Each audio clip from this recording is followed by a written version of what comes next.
হাই সকলো ভালে আছে চাগে ন এটা বিশেষ কথাৰ কাৰণে মই ভিডিঅ'টো বনালোঁ আচলতে আজিকালি মই এইবোৰৰ পৰা দূৰতে থাকোঁ যিহেতু ৰাইজেও বেয়া পায় মই এনেকুৱা ধৰণৰ কামত লাগিলে কিন্তু এইটো ক্ষেত্ৰত মই মনে মনে থকাটো উচিত বুলি মই নাভাবিলোঁ সেইটো কাৰণে আপোনালোকে যি কি কয় মই নাজানো তথাপিও মই আহিছোঁ ইয়াত আপোনালোকৰ ওচৰলৈ বিশেষ এটা বিষয় লৈ পেলাই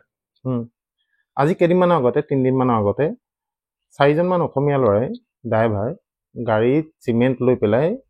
মৰাণৰ খটখটিলৈ গৈছিলে তাত আনলোড কৰিবৰ কাৰণে তাত চিষ্টেমটো এনেকুৱা যি গাড়ী আগত পায় সি আগত খালী হয় যি গাড়ী পিছত পায় পিছত খালী হয় মেচাৰ্ছ জইন বুলি কিবা এটা কোম্পানীত ফেক্টৰীত তো ইয়াত কি কৰিলে ল'ৰাকেইটা ৰৈ আছিলে কিন্তু তাৰ পিছত যোৱা গাড়ীবোৰ আগত খালী কৰাৰ কাৰণে এই ল'ৰা 4টাৰ লগত অকণমান তৰ্কাতৰ্কি হৈছিলে তৰ্কাতৰ্কি হওঁতে তাত থকা মেচাৰ্ছ জইনত থকা মানুহখিনিয়ে যিখিনি মানুহে তাত কাম কৰে বৰ বেয়াকৈ মাৰপিট কৰিলে এই ল'ৰাকেইটাক এই ল'ৰাকেইটা আছিলে আপোনাৰ মই নামকেইটা মই লৈছিলোঁ এটা আছে ৰমেন মেছ এই চাচনিৰ তাৰপিছত প্ৰকাশ দাস এই লখিমপুৰ ধেমাজিৰ তাৰপিছত দীনেশ ৰাভা ই জাগিৰোডৰ নেলিৰ বাদল লখিমপুৰ ৰাতুল কছাৰী বৰহোলা আৰু এজন আছে ৰাভা বুলি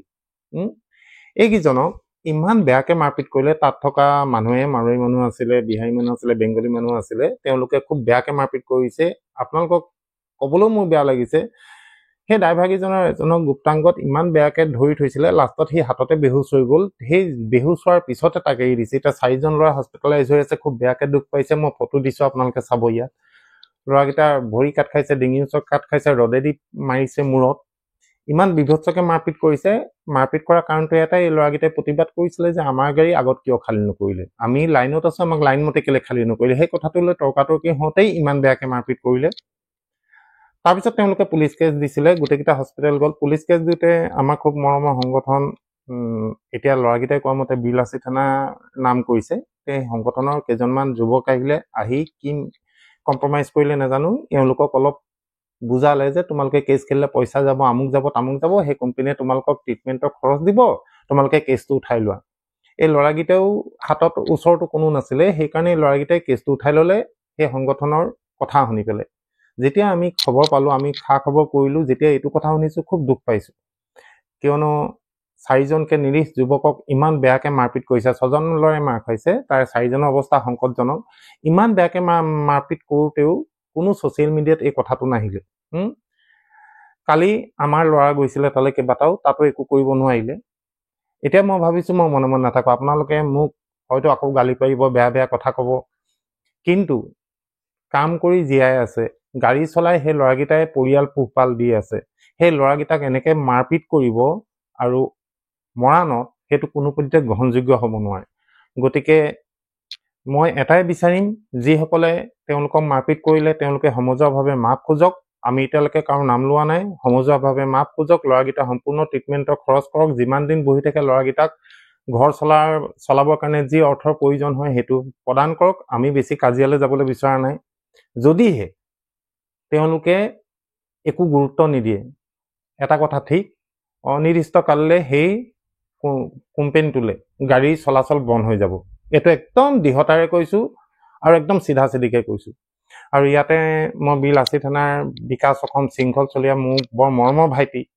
মই বিকাশ অসমৰ লগত কথা পাতিছিলোঁ তেওঁ গম নাপাওঁ বুলি ক'লে গোটেই কথাটো তথাপিও আমি আশা কৰিম তেওঁলোকে ইয়াৰ এটা ভাল উত্তৰ দিব বুলি কিয়নো সেইটো সংগঠন আমাৰ অতি মৰমৰ সংগঠন আমি কেতিয়াও নিবিচাৰোঁ তেওঁলোকৰ কিবা এটা কথাত বদনাম হওক আৰু ছেকেণ্ড থিং আমাৰ ড্ৰাইভাৰৰ যিবোৰ কেছ হয় এই কেছত বেলেগ সংগঠন নাহিলে আমি ভাল পাওঁ কিয়নো আমি বৰ কষ্ট কৰি জীয়াই আছোঁ আমি সদায় কষ্ট কৰি খাই বৈ আছোঁ পৰিয়াল পোহপাল দি আছোঁ মই গতিকে খটখটিৰ এই মেচাৰ্ছ জইন নামৰ এই কোম্পানীটোৰ মালিকক মই একদম ভদ্ৰ ভাষাৰে সকীয়াই দিছোঁ আপোনাৰ তাত যিটো কাম হ'ল খুব বেয়া কাম হ'ল আমি ইয়াত খাৰু পিন্ধি বহি থকা নাই আমাক জোকাই নল'ব ভালে ভালে কাইলৈৰ ভিতৰত যদি আপোনালোকে ভালকৈ উত্তৰ নিদিয়ে তেনেহ'লে পৰহিলৈ আপোনাৰ তাত অসমৰ সকলো ড্ৰাইভাৰ থিয় হৈ দিব আপোনালোকৰ ফেক্টৰীত হয়তো তাত জেগাও নহ'ব পাৰে এই কথাটো মই আপোনাক একদম ডাইৰেক্টলি আপোনাক কৈছোঁ ইয়াত আপুনি যিয়েই কৰে যিয়েই নকৰে যেতিয়ালৈকে সেই ল'ৰাকেইটাক উত্তম চিকিৎসা, সিহঁতৰ খৰচ পাতি আৰু আপুনি সমজুৱাভাৱে যদি ক্ষমা নোখোজে, তেনেহ'লে কিন্তু অনাগত দিনত আপোনাৰ তাত তলা লাগি যাব। বাকী পৰৱৰ্তী ভিডিঅ'ত মই কি হ'ল কি নাই কাইলৈ জনাম। Thank you so' much.